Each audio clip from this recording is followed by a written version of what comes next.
All right, we are back for the second ever Credentialed, interviewing some caddies, getting some inside intel, and we have a Masters winner a week ahead of Augusta. Caddy for Patrick Reed, Kessler Karain. Appreciate you being with us. You guys have been traveling all over the place. I'm not sure. Matt and I were talking earlier. Has any golfer seen more of the world this year than you guys? How's that been? Yeah. Well, first off, thanks for having me, guys. I've known Matt for a couple of years now, seen him around, and Adam, first time meeting you, Kessler. But good stuff. Yeah, honestly, he's always been that way, even since the early days, especially like 2015. We've just done laps around this globe, plenty of times. Done more laps around this globe than some people will do on a track in their life, I imagine. So, but yeah, especially lately.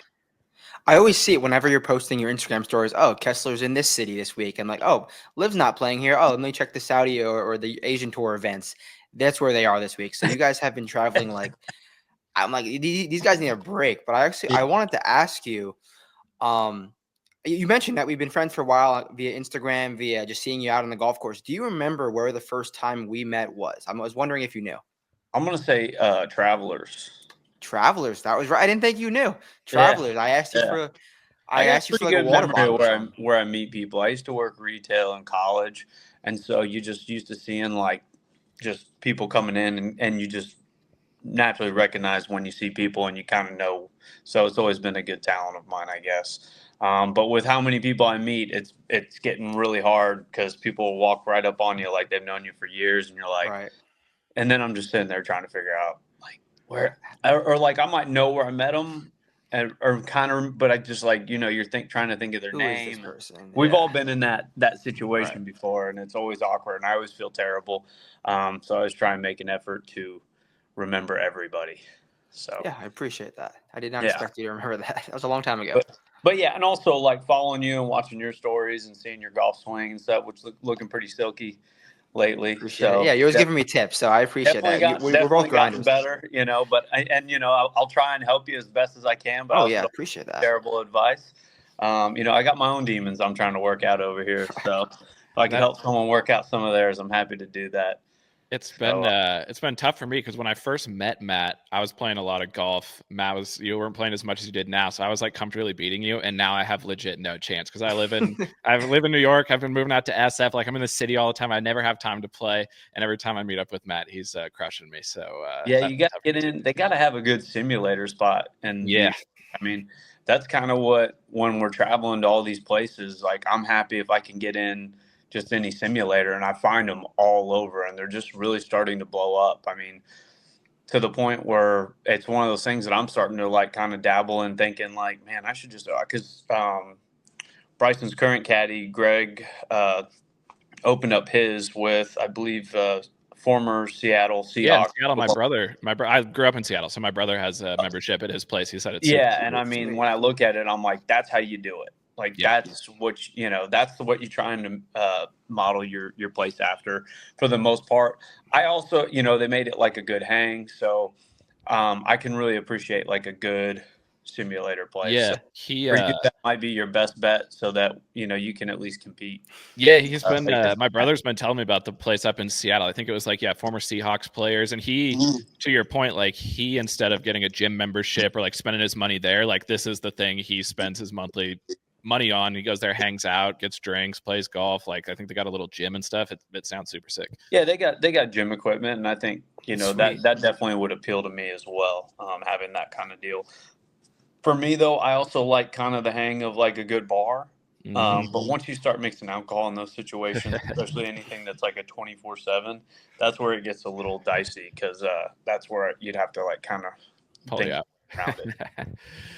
First question for you, talking about being around the world, what is a city? You guys, I'm looking at, Data Golf right now. You guys have been everywhere. What's a place that like we wouldn't think off the top of our head that's like a sick place to go visit that you've really liked? Like sneaky, and that's just like internationally, or because anywhere. We are going, like I remember when on the PGA Tour days we went to like Indianapolis. And I was like, actually sneaky, like really pretty. Like, I guess it's the summertime though. I'm sure that place can get pretty gnarly in the winter. but it surprised me. I didn't know what to expect going up there. That was back when we played Crooked Stick, played I think DJ1 comfortably. And yeah, that was one place like in the States that I actually was super surprised about. Another one that I tell a lot of people that because Hong Kong is probably one of my favorite cities in the world, hands down, just so cool. The golf course is old school on top of that, but I think people just relate it to China so much, but it's like, I mean, I'm a Texan, but I'm like, it's like the Texas of China. They kind of do their own thing. No one really messes with them. You know, they're just different over there. And it's probably because it was a British colony for so long, but it's also the language barrier isn't as big of Yeah, a, that makes sense. as big of a culture shock to you, because a lot of people there speak perfectly good English. So that makes it nice traveling wise. But I'm sure AI and all that stuff's going to make life easier for everybody coming in the future. I used to have like these two pods, and Oh, like really? that would actually translate. So like I put one in Did one it ear, work? and I put yours. Yeah, it worked pretty good. Like, Wow. but it's just hard to explain to like someone before they understand. Like, hey, put my ear pod in your ear, Yeah. and then also you have to have actually a decent like. You're not going to do that to the guy at the gas station that you're just trying to get a drink from. You know, Right. It's like you got to be sitting down at a table, or like a bartender or something like that where you're eating a meal. That might be the only place. But it actually, I tested it out a few times, especially with my friend, like one of my friends who speaks Spanish. And he was like, it's a lot better. And this was probably 5 years ago. So I imagine things are just going to get better. But Hong Kong, by far, top 5 city in the world. Like, just, I mean, from food, everything. And you just feel like you realize how small you are. Like, I've been to New York City, and I'm just like, this place literally just looks like cornfields of people, because it's just all residential high rises. And they go on. I'm on the top, like the Ritz is like the tallest building there, or the highest building there. And it just goes on forever. What seems like forever. Terrible place in the zombie apocalypse, though. Like, no guns, a lot of people. Not the place to be. Which I'm a big movie buff. Probably doesn't hurt your enjoyment of it. You guys just won there, right? In November on the we won there in November. And then when Liv went back, good vibes, but we finished with like a top 10, so not too bad. But we like that course a lot, and it is sneaky, one of the best courses. Narrow, isn't that really the really narrow course? Yeah, it's very narrow. It's just not forgiving off the tee box. Right. If you miss, like there's just a lot of like crazy trees, and like it's funny how there's just like these little creeks that just wind through it, and somehow that's where a ball will always end up. So, So you've been doing the international series a ton. How has it been like on these new courses that you've definitely maybe never even heard of in your life, or these guys, and like the dynamic of being from Liv, obviously PGA, Liv, to the international series? What's that like going in between scouting these different kind of courses? I mean, scouting's pretty much about the same. You see things. Once you're walking, you just kind of get used to like, okay, don't be there. Most of the time, that's what you're thinking. Don't be there. Don't be there. What clubs are you hitting off the tee? So that's pretty standard procedure. But like Macau, if someone had told me like, oh, you're going to go to Macau, I didn't even know Macau existed, which is literally an hour outside of Hong Kong. So I remember the first time going there and being like, this is a weird place, because it's just, can't even imagine. Like the win there does like 3.5 times the amount of business as the win in Vegas, but all they do is gamble. There's not a lot of shows. The course is real, like kind of short and small, but they had a crazy defense this year. They just put pins in some like super, somewhat illegal. There was definitely an illegal pin or two where you look around, you're like, what? This is a joke. So luckily we were there, and a big reason that drew probably half the Live field this past like 2 weeks ago was the fact that they had 3 spots for the Open available up for grabs. You guys got that, right? Yeah, we were second. Congrats. So yeah, thank you. And that was kind of, you want to win, especially because we were in a position to win. But at least in this scenario, you don't leave empty-handed. And there's probably about 115 other guys that would kill to have one kind of golden tickets. Yeah, that's super sick. Yeah, so that knocks off 2 majors out of 4 this year, and just like last year, we're basically right after Macau. We're in the same position as we were going into Augusta this year. We were like low 100s, and if we played well at Augusta, we basically get inside the top 100, and that's usually will get you you would expect an invite to the PGA after that, and that's how it went down last year. We finished like 11th, got down to like 88, and then a week later got the invite to PGA. So that's kind of the game plan in the scenario now, is just like, honestly, go win Augusta, but if you can't win, at least play well enough to get your world ranking down. And I think that's one thing just that's impressive about Patrick, is how he's kept his world ranking where it is, playing DP World Tour events, getting random exemptions here, playing just the international series, and then the occasional major, only 2 last year. And he's 106 right now.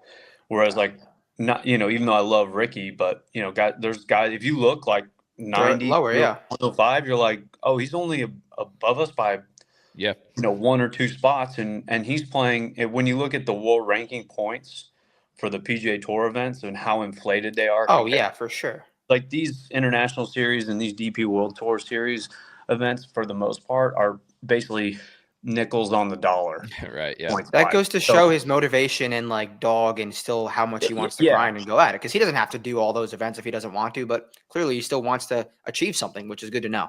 Yeah, like if there's anyone who said, yeah, sure, the money's nice and all, but it's not his sole motivator, which is always good. Like, he's not going to mail it in. He never quits on you. And as a caddy, that's all you can ask for. You've seen guys walk down, the 63rd hole, and you just see like all the quit in them, and it's like because they're 50th, but he'll sit there and be like, well, we can get to 45th, we can get to 43rd, we can get to 39th, and so for as a caddy player relationship, you couldn't ask for a more motivated player.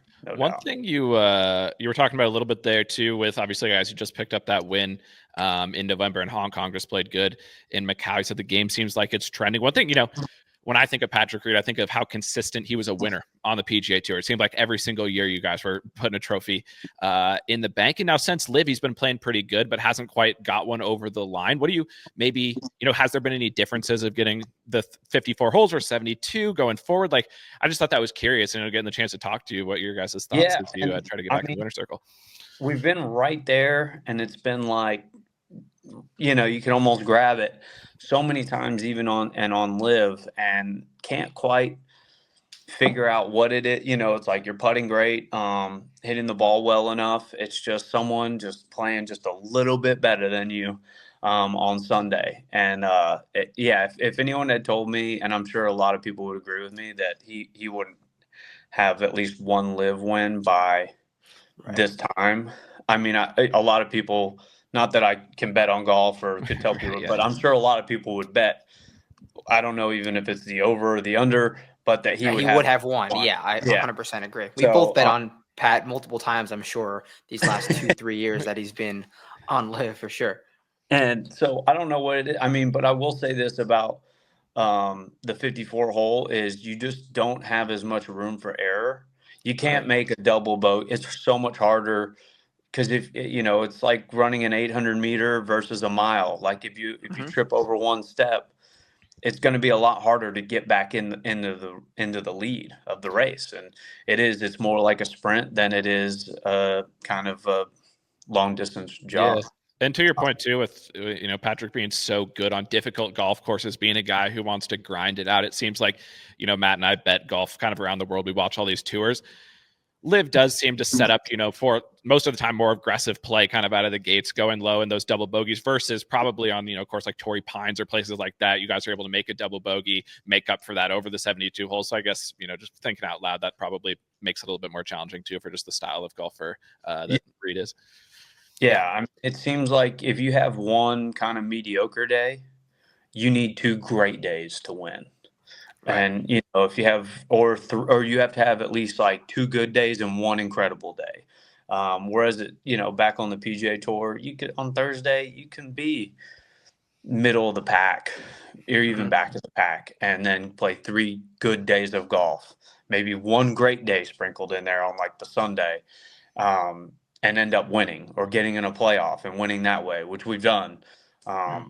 And so that's where, yeah, I think just the sprint part and maybe the way the format, and also, I mean, you can't knock the competition. There's a lot of really good guys playing on Live, so and a lot of guys trending in the right direction as well. So yeah, well, touching on that point, like the sprint this week should set up well for you guys because no one's going to be getting to 20 under in 3 rounds at Doral this week. I'm going to tell you right now, no one's going to do that. So yeah, I mean, it should be a grind from the beginning. Lower scoring should suit your style of play, your and Pat's style of play. Yeah, and I appreciate that. And it does seem like a lot of Trump courses do fit Pat, like Bedminster. This play, I mean, we've won here back in 2014. We did play it super aggressive back then. It was right when there was a redo, super firm and fast. So it is a tough course. So you just got to do everything good for 3 days and see how it shakes out. So, but yeah, he is one of those like players that the tougher the course, probably the better his odds, I would imagine. Yeah. You know, so does he look forward to these harder tests like Doral, for example? Obviously, the majors. Does he think he has a better chance to win, say at Doral, than at like Singapore, where it's like Live Riyadh, where it's like 40. Yeah, Live Riyadh, where it's like 8. Yeah, I mean, but he probably does feel that way too, and Riyadh was kind of with the night and it was just so many different variables going on there that it was hard to say who that course favors or that scenario favors. But I definitely like his chances. He's playing good golf. He's in the mix week in, week out, regardless of where we're playing. So it's only a matter of time. If you're sitting there in the mix long enough, you're gonna snag one of them. And trending well going into Augusta is always a good feeling. And it's got to be. He could win there any year, regardless of what his form is going into there. Him and like Jordan, like, I know Jordan hasn't had his best stuff, and maybe like I know he's had like a top 10 or something a couple weeks ago, but those are 2 guys that I would you're 100% right. Never want to bet against at Augusta, like regardless of their form. And kind of going into that, because we definitely wanted to talk about Augusta. Obviously, we have people who listen to the podcast from like a handicapping, understanding the course. And obviously, there's a ton of information out there about Augusta. It's a place that probably people know more about than any other course, but it's obviously the place you guys have won. You just mentioned you show up there every time you think you can win. What is it about that course that fits you guys so well? I think in order to win at Augusta, you have to have creativity. And I don't think there's anyone more creative around the golf course than Patrick. I mean, he's got so many different shots, so many tools in the bag that he can really play any type of situation out there. And that course does a good job of like demanding all the shots. Like you got to be able to hit a cut. You got to be able to kind of draw it. You got to, it'll set you up like kind of on a, the fairway will be above your feet, but then the green is set up left to right. Like, so, like it just does little things, like little nuances that kind of mess with you that you don't realize until you kind of start taking a good look around, because on TV, it just doesn't look the same. What's kind of on that front? Maybe you remember, maybe you don't, but like, what is a shot the year you guys won that he hit that kind of it fits that, where you're like, that's a shot of a Masters champion? He pulled off something that just separates him from the rest of the field in that creativity department. I mean, there was quite a few, but definitely when we went back-to-back eagle on 13 and 15 on those par 5s on Saturday. One, he on 13, we were kind of in between clubs, and he was like, it's this club. And he just kind of went with his instincts and just overrided anything I was saying at the moment, which I think when your guy's playing that good, the best thing you do as a caddy is just know when to stay out of the way. And can I cuss? Yeah, for sure. Yeah, just shut the fuck up. And so that's pretty much what the feeling was. And it's like, all right. And of course he hits it to I'd say probably about 15 feet or so, makes the eagle putt, boom. And then go play the next hole. And then we get to 15. It's kind of starting to miss. And he's, it's like, go for the green or, take the safe play and lay up. And I mean, it was probably not the smartest play, but he was so confident. He hits the 3-wood. I mean, barely covers the water. But it's the next shot that he ends up chipping that in for eagle. Right. Go. I mean, you That is can't make it up. And then played okay going, after that.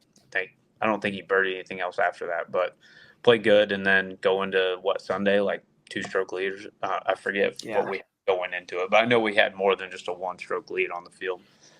So that maybe not, that's one shot, but that's like this weird little moment of just like the golf gods are shining on you right now. Just take it, Yeah, I mean, players speak about their entire career, like learning how to figure out Augusta. How difficult is it as a caddy to learn how to caddy at Augusta? Because I've never heard a caddy answer that question. Like, are you nervous your first year at Augusta? I don't want to say the wrong thing to my player. This is obviously unlike any other place in the world. How did you learn as a caddy your way around the place? Yeah, so it's funny because I didn't really ever play golf growing up. So when I started caddying, I mean, I always had a set of clubs, but if I broke 100, it was a good day, Right. So I had like the ignorance is bliss kind of approach when I went first year. Yeah. I didn't realize, like, I knew it was a big deal, but I didn't like it. It didn't really. I wasn't very nervous going into it that first year at all. And it's crazy because it's 5 years. 5 years into it is when we win. But I've always, just from playing sports and in a lot of scenarios, always just been calm in big moments. And I get like nothing's bigger than Augusta. But at the time when I'm 12 and I'm swimming a race, or I know the ball's coming to me, it's just as big of a moment to me then as that would be later. So it's just how you handle yourself in those moments. And I think I've always just been pretty calm, but also confident in all those scenarios. So I think coming into 2018 at that point, I mean, we've definitely had enough wins. We've definitely been in a lot of high pressure scenarios with the Ryder Cups, team events, all that stuff that I just kind of knew to take it one shot at a time and one hole at a time and then just see how it plays out, because you don't have it until you have it. You can't. Right. Yeah.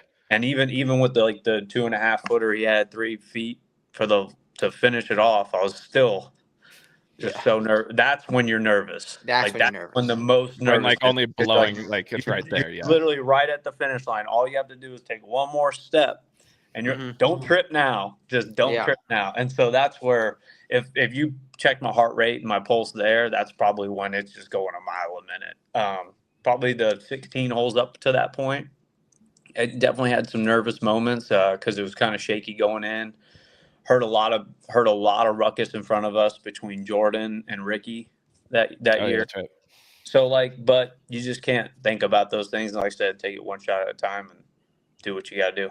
Yeah, and you guys obviously, like you said, having that experience of winning a variety of events on the PGA Tour, helps translate. It sounds like. And is there, you just talked about your mentality, kind of. I assume Patrick has a similar mentality. What do you think it is like mentally that helps separate him in those situations? Because he has, 9 some PGA Tour wins, obviously the Masters. Like, he just wins when he plays well. We call it strokes gained dog is the name that we give it. Just players who, like, it doesn't matter if you're playing good, bad, or in between. If you get in the mix, you finish it. What is it about him you think that allows him to just excel there? I mean, I've never he's just got such a great will to win. I mean, what it is. Never just the will to win and just to power through a lot of things. And then also, I mean, best short game in the world, hands down. I mean, I'd put that to test anybody, especially in high stake moments. And so, even if things aren't going great, he's you never know when that guy's going to chip in and turn and then all of a sudden then the flip gets script. So, like I said, just the will to win.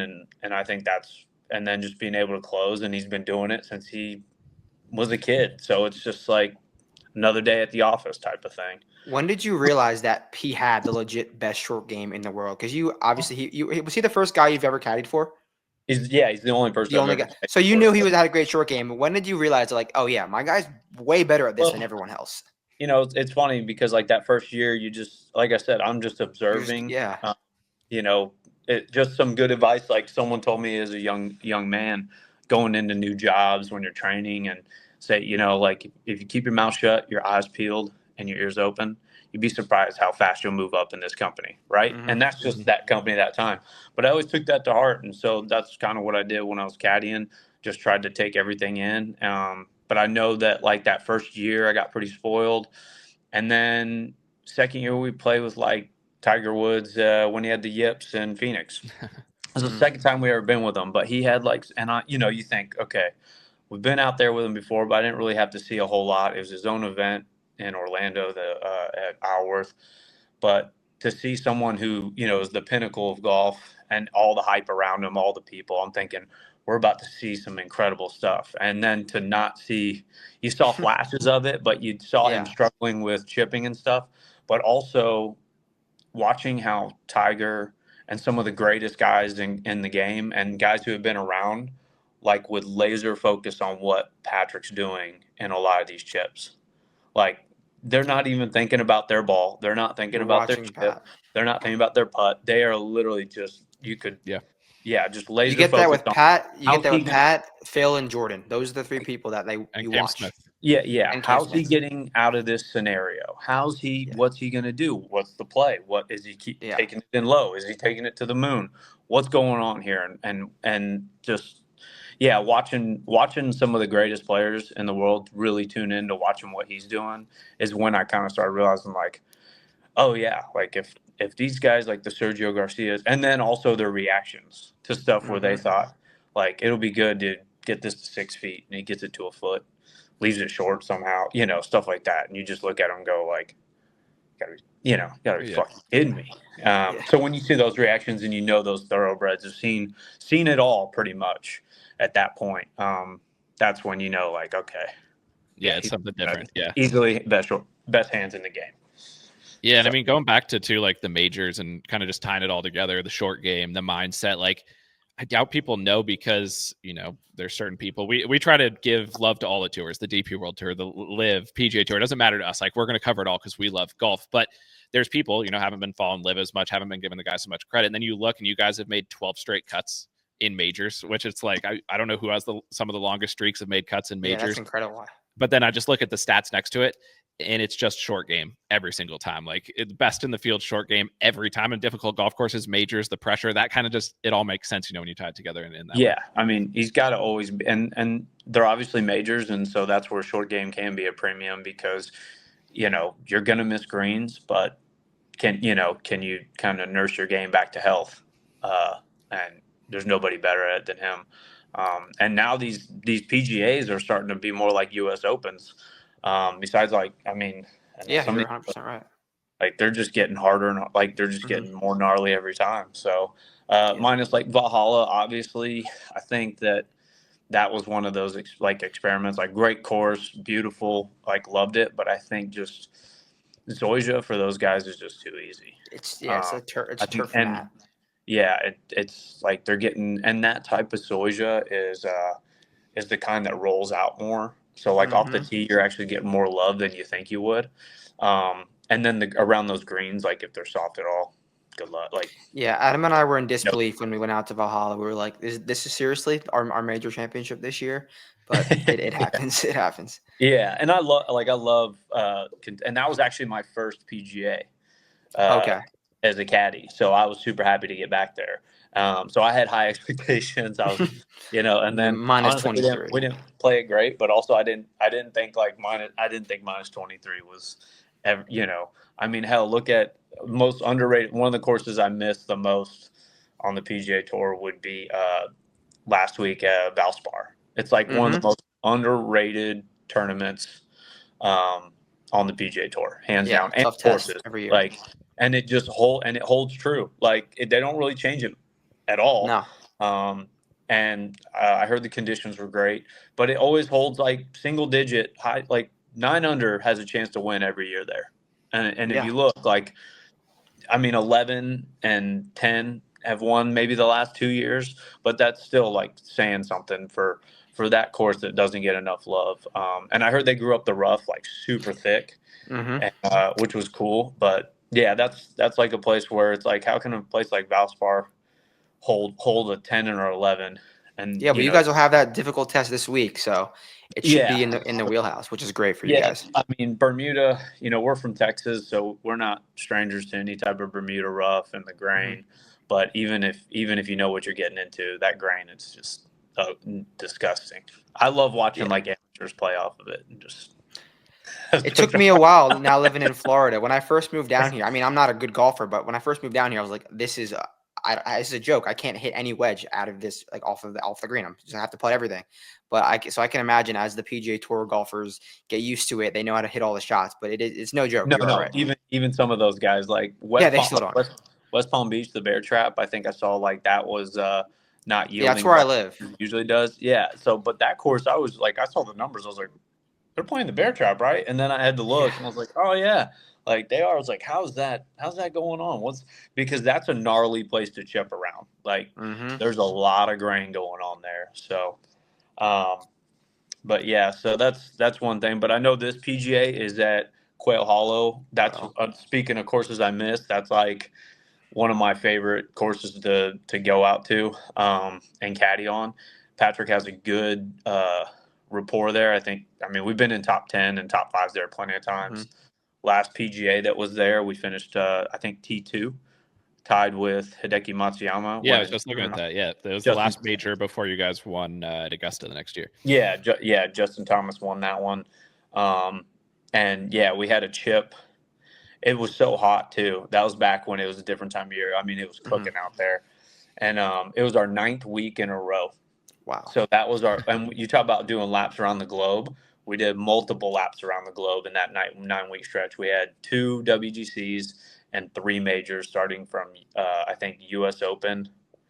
No, maybe it was, U.S. Open, the Open, and then to cap it off with like PGA. And you almost had it. Wow. So started U.S. Open, ended at a PGA, and like literally finished. And I think that was one of those just like it was hot and it was a mental error at the end where he was short of the green and the pin was back left. And it's like he's so good. 60 is almost like just standard, no matter what chip shot it is. That's also the other crazy thing about a short game is everything he can do with just a 60-degree wedge is crazy. Yeah, like whereas some guys are breaking out of 50 for this bump and run. But for us, I think maybe in hindsight, which is always 2020, in that scenario, like if I could go back and just whisper one word, I'd say 56. Like because I think if he had that, because it just checked up. Yeah, just checked super short, didn't make the putt. But I think like if he does, not to say he would have won, but I think he would have put a little more pressure on Justin Thomas coming down the stretch. Yeah. To where if he makes a bogey, I think if we had, let's say he hits it to a foot and makes the par, and then Justin Thomas bogeys coming in, it might have pushed that to pressure, a playoff in that scenario. So as of now, you're not in that yet, right? You're not in the PGA yet? No. Like earlier, I was saying, like we're kind of in the same scenario we were last year. Like play good at Augusta solves a lot of problems. So. Augusta and the Open, that's what you're in right now. Yeah, I got you. Quickly, just speaking of, there's something that popped in my head. Speaking of WGC, speaking of Live, you guys are going back to Chapultepec, right? This year, another spot that you so technically, like kind of defending, just different. We gotta get down there. Adam. I love Mexico City, another sneaky great town. I gotta grab a charger real quick. Yeah, no. But another like sneaky good town. Don't ever sleep on that. Like some of the best food in the world. I love Mexico City. Yeah. It's just a little dicey getting to the city. You'll pass a lot of sketchy stuff like from the airport on that you're like, oh man, where are we going? But then once you get there, you're like, oh, this place is awesome. But yeah, but it's, of course, it's like right because it's such a high altitude. It's like right when we got like it dialed in, and we were trending every year. We got like first year probably didn't play very good, but then like every year it seemed like we got a little bit better there. Like the year before that, I think we were in the final group on Sunday and just kind of had a bad Sunday. But then of course, like the year we win and I feel like we got it dialed out there. Then they go, all right, we're not going back.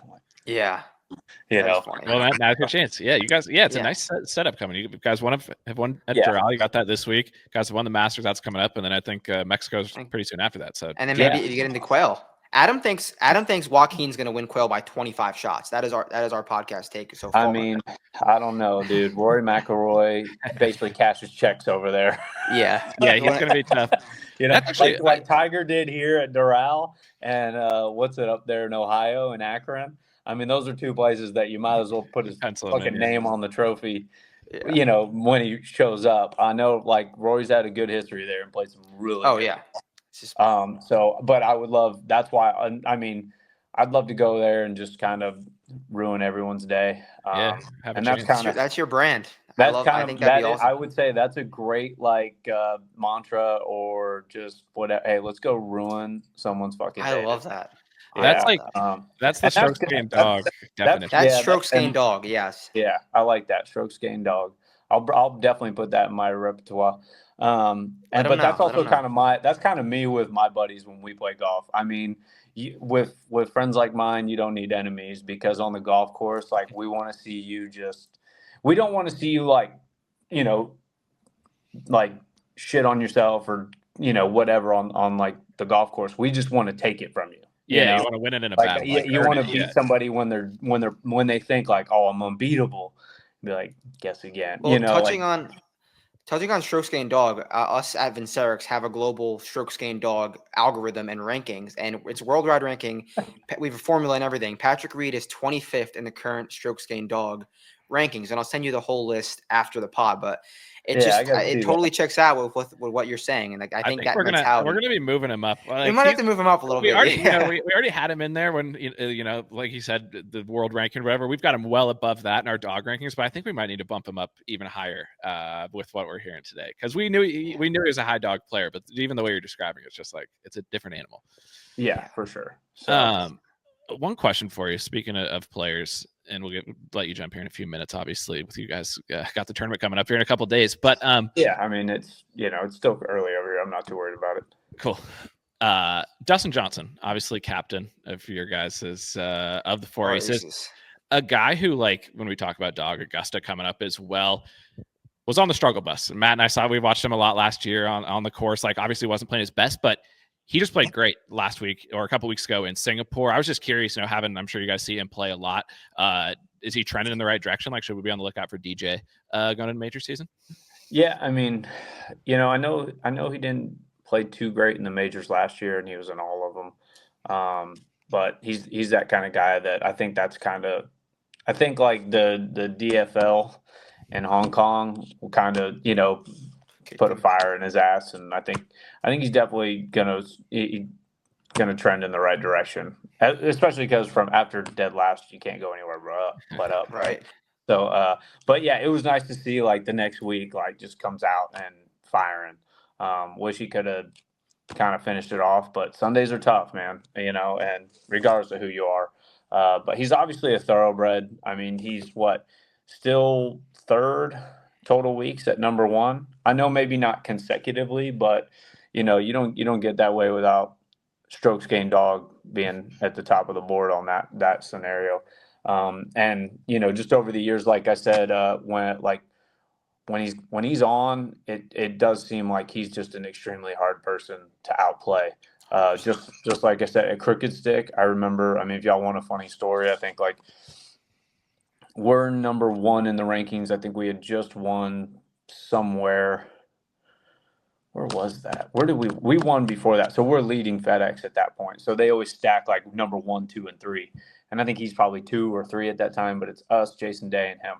And we're at Crooked Stick, and like that was when the Spider was just such a big deal. Jason Day's winning with the Spider. Mm-hmm. Everyone's winning with the Spider. And so I think like they're on the putting green. It's like 15 minutes, 20 minutes before the round. And I think DJ had a red Spider and Jason Day had a red Spider. And I don't know if it was like I can't speak for it, but I think he just didn't want the same color Spider as Jason. But his brother, AJ, who's a good friend of mine, has like a gray Spider. And he goes, "Hey, AJ, go grab that gray Spider here." So he does. And they put it. And then literally, like, I think he hit maybe 5 minutes of putts with it. I was like, "Yep, this one's good." Goes on to like make everything everything he looked at, like for the next 2 days, or at least Yeah, for I'm however looking at long the we're stats there. right now. He gained a shit ton putting. Yeah, and I'm watching this the first 2 days. Like the guy putted with something for 5 minutes and just making everything. I was like, he's gonna win this week. Like I literally knew. I was like, he is gonna win, or like he's gonna be incredibly hard to beat. And sure enough, That I is the don't most know what he DJ won story by, but ever. I would say he won comfortably that week. Yeah, I got it in front of me here. He that was the 2016 PGA. Yeah, so we had just won it. BMW. Yeah, we won at Bethpage, and so yeah, what did he win by? Like 3 strokes. He beat Paul Casey by 3. Yeah, Yep, and he that's what I gained thought. Big week for Liv. Big week for Liv Yeah. there. Roberto Castro was third. There's a name for you. Oh, My yeah. guy, Atlanta guy. Yeah, But and he had a good time at Quail a couple times too. I think he was in a playoff at Quail once. Yeah, But, DJ gained 7.2 strokes putting that week. At, yeah, and that's like I said, doesn't surprise me because I was watching. I was like, I don't think he like. I want to know the putt count over 4 days or 3 days of that. At least the first 2, because I felt like he had 18 putts both days. Obviously he didn't, but there was some crazy good putts. Speaking of guys, going into the final round, we talked about strokes gained dog. We talked about Patrick having a ton of it. Who are guys, whether they're on live or you might see them in the majors, who, if you're going into a final round, they've got that same level of just a guy is going to be an absolute battle going into final round. Who else has strokes gained dog from your perspective? That's a good question. I mean, we've definitely had some like really good battles over the years. I mean, obviously Scotty. Number 2 that guy has He's number 2. has so many Sunday rounds where you're just like, this guy's going to shoot 6 or 7. Regardless of where it's at, somehow finds a way. So I think that'd be the guy that like you go in on Sunday, especially these last 2 or 3 years, that you're like, guy might have a 59 in his bag. You don't know, but you better go out there and be ready to ruin a motherfucker's day. Yeah, 100%. That's kind of what you got to go out there and think. So yeah, I'd give him definitely that title. I think our 1-2 right now is we've got Brooks number 1 and Scotty number 2 in the dog rankings. But okay, we give those 5 majors for Brooks lots of weight in the yeah. I mean, you got to. He's shown up at those majors quite a bit. So you're gonna when I send you this list, you're gonna laugh because you're gonna see names that you would probably like close to 200 in the world. Like, how is this guy in the dog rankings? And you look, he's maybe gotten to the mix twice in his career. Oh, he won twice in his career. So that's all dog is. You get there, you win. That's all it is. So I'll send you the list after the pod. Because I mean, Patrick has a lot of like wire to wire wins. Torrey, I remember that. Here, I believe in 2004. Oh, really? Yeah, I think maybe it was Friday we got in the lead. Palm Springs, 63, 63, 63, first 3 days out. That'll do it. And then, and then still shot a pretty decent score on Sunday. We're just cruising down 18. Where else have we but Torrey, I mean, Bethpage on Sunday where everyone's cheering for Ricky. We had like one dude in the crowd cheering for all he was saying is Ryder Cup. His name was like Stevie P. We were renting the house from him. I think it was Stevie P or Scotty P, but yeah, it was something like that. He had big old fingers. But he would just yell, Ryder Cup, after every time we made a putt or every time we did something. But that was kind of our motivation at the time, like play good so that we can secure like the 8th spot. Obviously we played good, but like you would think the world was like in typical fashion, the world is against us. And then you're playing with like one of the most liked guys in golf. Yeah. So naturally, like just people were just as far on the spectrum as like you could possibly get. Right. Yeah. And you just gotta, it sucks to do it because he's such a nice guy, but you just gotta go out there and ruin someone's day. Like I honestly had a question written up about that, but I glanced over it. So I'll bring it up right now before we get out of here. Is there a time where someone, obviously, because Patrick's a very controversial golfer. We're Patrick guys. We like him, but some people hate Patrick Reed. It's just a fact. Some people don't like him. Has there been a time when like a fan or someone's done anything crazy where you had to get involved or a crazy story in that regard? Yeah, I mean, there's plenty of stories. Some of them I can't get into. But yeah, there's a dime a dozen where someone gets out of line. And as you know, like you get out there and like the thing about Live that is cool, that's kind of in that regard of like how crazy people get is that it's really kind of like a short timeline of how much people can drink and how long they can drink for. Right. Now, I'm not saying, I like a challenge just true. like anyone else, but give me 4 hours, I'll show you something. Yeah. But, like on the PGA Tour, you can drink from 6 a.m. to 6 p.m. And Right. by 4, and if you're that late guy on Sunday Yeah. or Saturday, especially Saturday, 4 p.m. rolls around and you can tell like when someone, and it just becomes this competition of who can say the worst stuff and who can be the most rowdy. And everyone, guys trying to get a rise out of their buddies, see if they're the funny guy. Most of the time they're not. And I'll give credit, like if you make a good one, like him and I both will even look at each other and be like, shout out. Good. Yeah. But that's 1 in 1,000, 1 in 500, stupid numbers. So it's just too far, few and far between. But yeah, there's plenty of times where, you gotta just But I like, guess, yeah. you've seen some caddies, like Zach Johnson's caddy had to walk up on a dude and that video went viral. But it's like been there, done that. And that's where, like, if you have good security detail, which we have on Live, it definitely minimizes that. And that's another thing they do great on Live is that they protect their players. And they take that very seriously, where you just can't, I'm all for, like, we've been in plenty of Ryder Cups. I'm all for chirping, like, in a, I guess, a sportsmanship type of way, but sometimes people just, But I guess too, like, they just want to get a reaction out of you. And there's a few times where it's, I'm going to let my emotions get the best of me, and you might get that reaction. Now, if it's probably not a good one for either side, but I've definitely gotten a little bit better. But like I said, having the good security that we have on Live, I really don't have to get involved anymore. These guys are like, before I even have to on top look of at them, they're right on it, which is great. Which I honestly didn't have quite the same level of support on the PGA Tour that we did on Live. That makes sense. It was very week in, week out. Depended, yeah. It was a new guy every week, and sometimes, there were some really good dudes, like our police officer in Orlando, Jason, one of the best, hands down. Like, Liv could hire him tomorrow if he wasn't doing his current career. That would be like first recommendation. The guy was awesome.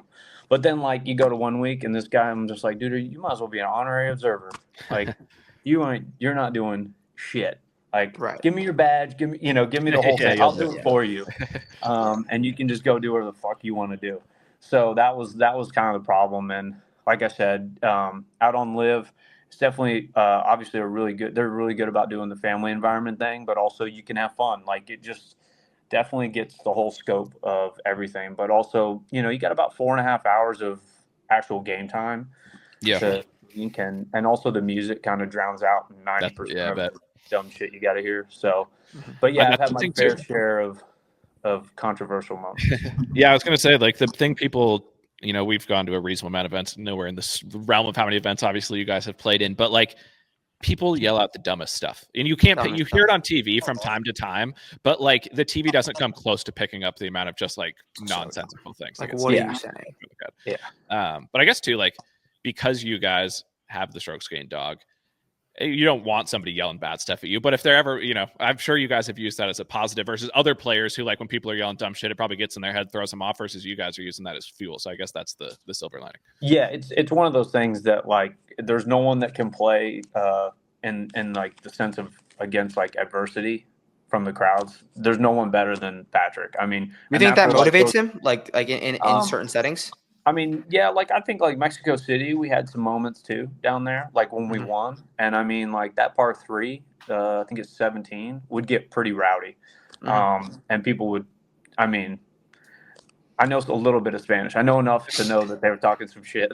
And, so, but it was great because I think we birdied that hole like every day. I want to check. I think we got at least 3 out of 4 birdies. So it was very satisfying to, like, let's go make this putt and go ruin that dude's moment.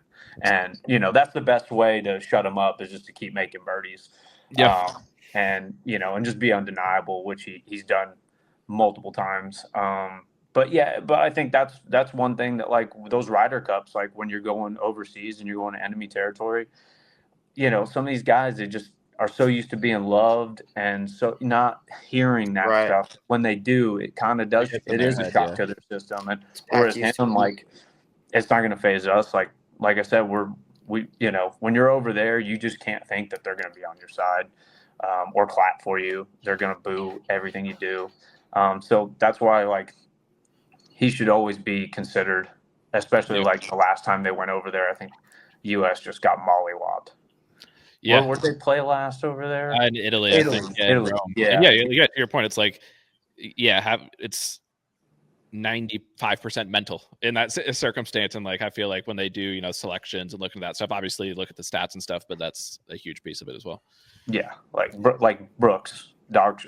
You know, that's a guy that was a great. I think did he get picked for that one because he won a major? Yeah, I think. Yeah, so that's a great pick because that's a guy that in those scenarios had, like, say, strokes gained dog or dog strokes gained. Strokes gained dog. Strokes Yeah. gained dog. Yeah, he's got that. You know, Liv if needs you to put adapt that as a real him- stat. yeah, Like him- if yeah, they made it him- mainstream, that would be huge for us. him and Patrick as a pair out there, and Oh, it that'd be- probably would have murdered. You know, Oh, without a I doubt. would. You know, we never really got partnered with them, but that would be. I'd take that. That'd be a point. I'd take that all Yeah. day. Oh yeah. But yeah, Kessler, we really appreciate you coming on. 50 minutes. We really appreciate that a week before of course. Masters. And I guess we'll leave you with this question. Going into this week after Al head of the Masters, what are you guys working on? Like, what do you know? You need to step up a little bit ahead of Augusta, or are you just going to roll up and use your experience there? Do you guys have stuff this week that you're kind of top of mind with? Just making sure all the equipment's dialed and exactly where it's going to be and needs to be. You'd be surprised how many times like something might just get knocked a little bit off as far as like loft and lie. So just making sure all that so that, we don't have to worry about any type of equipment issues getting into there. But other than that, he went up there. He's scouted the course for like 2 days last week. Wow. That's yeah, dog. Yeah. So Who else is doing that on Live? There can't be many. There cannot be there's many. a couple, but how many guys are doing already had the schedule we had? Comes home, has 1 week, and probably spent 3 days at home because he got home like 4 a.m. on Monday, flew out Wednesday, came back Friday, and then flew out Monday morning. So but obviously, I'm not gonna. It's Augusta, Yeah. Oh, you had to go to Augusta for 2 days. Too bad. So we just know we're comfortable there. We're confident there. We have everything's trending in the right direction, and we got all the tools to win again. So why not just go out there and win? And solves a lot of problems on qualifying for majors and things like that. So just go out there and be undeniable as we always try and be. Beautiful. Well, we'll be watching. We'll be rooting for sure. Both this weekend, around going into major season, he's got to keep that long cut streak going in the majors, which is pretty sick. So we appreciate you hopping on, Kessler. Good luck this week. Good luck at Augusta, and it's good stuff. I'll see y'all later. Oh yeah. Peace out. Okay.